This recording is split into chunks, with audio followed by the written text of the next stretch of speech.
İsa Peyğəmbərin hekayəti.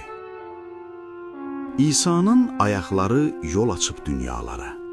Gəlib çıxmışdı bir gün balaca bir bazara.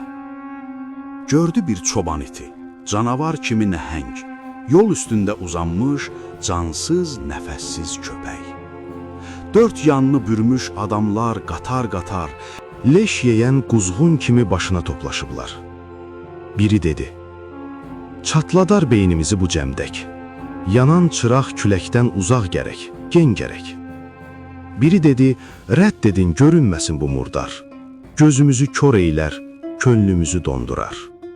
Hərə bir hava çaldı, tfu, cəsəd, əlhar, zəvallı miskin leşə min bir cəfa verdilər.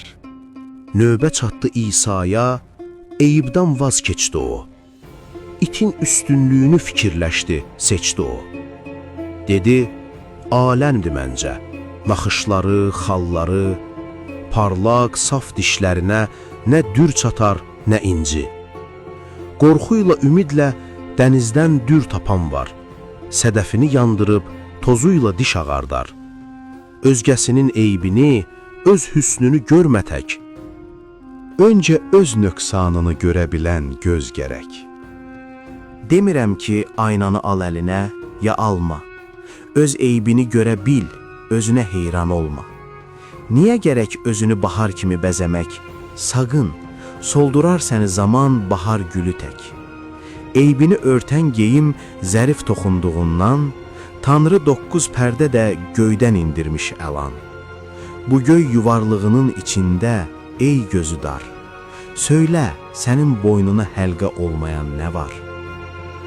İçsənmi ki, taxasan Sürəyya xaltasını? Eşşəksənmi, çəkəsən yük daşıyan İsanı? Fələk nədir? Atılmış, tərk edilmiş dul qarı. Cahan nədir? Saralmış bağların solğun barı. Hər köhnəni, təzəni bircə-bircə sal yada. Bu dünyada nə varsa dəyməz bir arpaya da. Yemə dünya qəmini xaca, tərk et oyunu. Qüssə çəksən, qoy yerə Nizaminin payını.